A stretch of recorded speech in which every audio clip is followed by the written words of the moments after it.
ያ ልጅ በቃ ቀመለ። ይሄ ጸጉርን አልቆረጠም ያለው ቀመለ። እኔ እኮ በሁለት ደቂቃ እንዴት ነው ሁለት ጎል የሚገባ? ኧረ በስመ አብ! ኧረ ዳሉት አቃጠልክ። እሺ አሁን ጋይስ ቃና ቤት ላይ እየገባችሁ የመጀመሪያ ዲፖዚት ታደርጉ 500% ታገኛላችሁ። ሲበሉ ያለ ስጋት የሚወስዱበት ታማኝ ድርጅት ነው።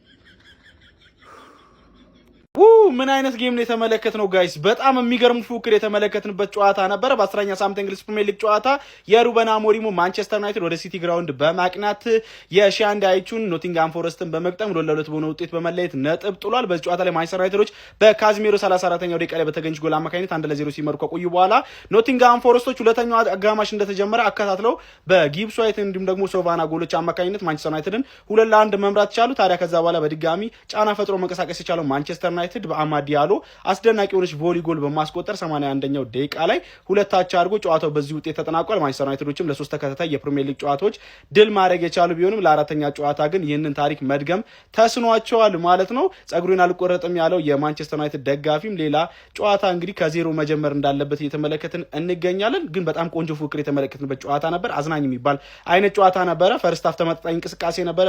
ሰከንድ ሃፍን በተመሳሳይ ማለት ነው። ዩናይትድ ከጎሉ ከተቆጠረበት በኋላ የተሻለ ለመንቀሳቀስ ሞክሮ ነበረ። ነገር ግን ሶስቱን ነጥብ ማግኘት ተስኑት ነጥብ ለመጣል ተገዷል። በፕሪሚየር ሊጉ ዩናይትድ አሁን ላይ 17 ነጥቦችም በመያዝተኛ ደረጃ ላይ ለጊዜው ከስሩ ያሉት ቡድኖች እስከሚጫወቱ ድረስ መቀመጥ ችሏል። ለማንኛውም ስለዚህ የሩበን አሞሪም ማንቸስተር ዩናይትድ ምን ትላላችሁ? ሀሳባችሁን ኮሜንት ሴክሽን ላይ አካፍሉኝ።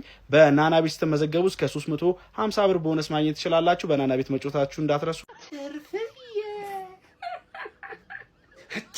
አንቺ ምን አይነት ከቡድነሽ አንቺ በአንድ ደቂቃ ሁለት ጎል ይገባብሻል።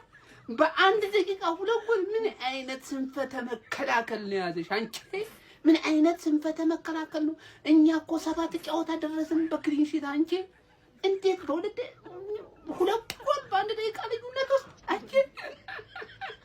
ለማንኛውም እረፍት ላይ ማለት ነው ሁለተኛ ደረጃ መጣን ብላችሁ እልል ያላችሁ ሰዎች እንኳን ደስ አላችሁ። ሁለተኛ ደረጃን አይታችሁ እንግዲህ በሰላም ተመልሳችኋል ወይስ እዛው ናችሁ? ኮሜንት ሴክሽን ላይ ንገሩኝ። ኢንተርፌስ እንተኛ ነች። እኔ ያላየሁትም ደረጃው ሁለተኛ ደረጃ ላይ አይታው ተመለሰች ወይስ አለች? እስቲ ንገሩኝ። እንግዲህ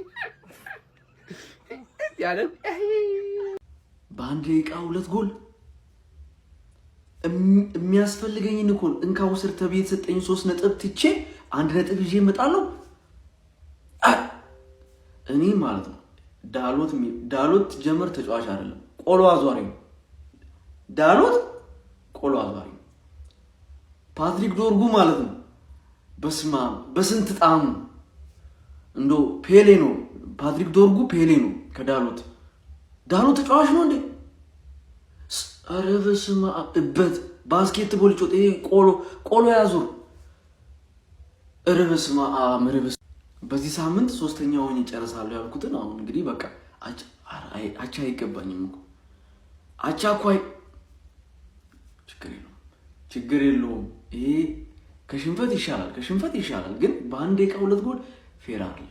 ወይኔ በእናት ብቸኛ የዋንጫ ተፎካካሪያችን ኖቲንግሃም ፎረስት ነጥብ ጣለ። ማዬ አንዱ ላጠፋው ሁልሽም ነው የምትገረፊው። ምን ሆነሽ ነው ፓፓውቴ? እኔ እኮ ምንም አይነት ነገር እኮ አያስፈልገኝም አንቺን ለማቃጠል ማለት ነው። አንቺን ለማቃጠል ክለብሽ ብቻ ይበቃል ፓፓውቴ። 2-0 እየመራሽማ መቼስ ታውቃለሽ። 15 ደቂቃ ምናምን ፈርስት ሃፍ ምናምን አሞሪም ማንም አይችለው። የ15 ደቂቃ ማናጀር ስካመር ስለሆነ ነው ስካሞሪም ስለሆነ ገባሽ አይደል? ከዛ ሰከንድ ሃፍ በ2 ደቂቃ ሰሚን ላመንስ ኦናና ቫይረሱ ያዘው። ሎከሩም ውስጥ አንድ ሻወር ብቻ ነበር ለካ አስፈልገው። እስካሁን ሻወር አልወሰደም ነበር። የላችሁማ ፋሲሊቲ ምናምን የላችሁም። አይጦች ምናምን ነገር ስላበላሹት አንድ ሻወር ሲወስዳ ኦናና ቫይረስ ተክ ማፍሰስ ሰከንድ ቦል ምናምን አላጆትም እኮ ራስ ጨዋታ እያየሁ ነበር። ገባሽ አይደል? ግን እዚህ ጋር እያየ ነበር። አንዱ ተቃጠለ ነው ምን የሚያቃጥል ነገር አይቶ ነው ማለት ሁለተኛ ሆኜ ነበር ምናምን ብለሽ የምትጓጉ ምን ነው ማለት ምን ነው? የልታመጪ ብታስተካክል ይሻላል። እኔ ኮንቴንት ፉትቦል ኮንቴንት ላይ ስለሆነ ያለሁት ማለት ሁሌ ስትሸነፊ አለሁኝ፣ ስታሸነፊ አንዳንዴ ሊኖር ይችላል። አስቢበት ብዬ ከቀዳዳ ይሰራል ጨምዳዳ አረ ማንጂ አለምኝ ዊኒን አቅበታይ ግን እነዚህ ዳሉትና ዶርጉ የሚባሉ ግን የተመጣጠነ ምግብ በልተው ማራት ነበር አይናቸው ነው ባላይ ደስተኛ ነኝ በነገራችን ላይ እንዴ አቻለም አለኝ ደግሞ እሱ ረስቼው አሬ ወይኔ ሴት ፒስ አጌን ኦሌ ኦሌ አረ እንዴ ሁለት ኮርና ነው ዛሬ የታደጋችሁ ማለት ነው። ይኸውላችሁ በእናንተና በእኛ መሀል ያለው ልዩነት ምን እንደሆነ ታውቃላችሁ? እናንተ ኮርና ታገቡና ይገባባችኋል፣ እኛ አይገባብንም። በቃ ያ ነው ልዩነቱ። ኮርናውን አሁን እየመጣችሁት ነው፣ አሪፍ ሪትም ውስጥ እየገባችሁ ነበር። አማድ ምን አይነት ጎል ነው ያገባው? በኢየሱስ አንተ የምር የጥቁር ምት ነው የመጣው። ይሄ በቃ እንደዚህ ቮሊ ምናምን ጥቁር ሰው ነው የሚችለው። የምሬ ነው። ነጮች እንደዚህ ኤፍኤ ምናምን ነው። ጥቁር ኮንክ ቮሊ በጣም ነው የምትችለው። ምን አይነት የሚያምር ጎል ነው ያገባው በጣም ማለት ነው። ብሩኖም ዛሬ የሚገርም ጨዋታ ይጮት ነበር። የሚገርም ኳስ አንግል ገጭቶበታል ማለት ዩናይትድ እየተመለሰ ይመስላል። የምሬ ነው ማልዋሻችሁ፣ ዩናይትድ እየተመለሰ ይመስላል አሁን ማለት ነው። ኖቲንጋምን ሄዳችሁ ማሸነፍ ካልቻላችሁ ሸንዳይሽ በጣም ባለጌ ሰው ነው፣ በጣም የሚከላከል ሰው ነው። ሁለት ጎል ማግባታችሁ ዛሬ አሪፍ ነው። ኮርና ነው ግን ገባችኋ? ሴት ፒስ አጌን ትላላችሁ። ከዚህ በኋላ ይላችሁ ስለ ኮርና እኛን እንዳትናገሩ ገባችኋ? ውጤት ማስጠበቅ ነው ማትችሉት እንጂ ኮርና ታገባላችሁ እናንተ። ምንድነው እየተጫወተ አይደለም ሌላ ምንድን ነው የሚነፋው?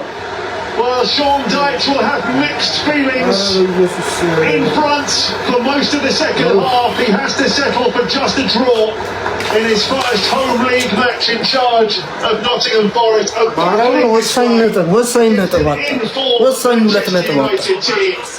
United rescued the point late on with that brilliant goal. Gibbs White and Savona had scored in the space of 3 minutes at the start of the second half.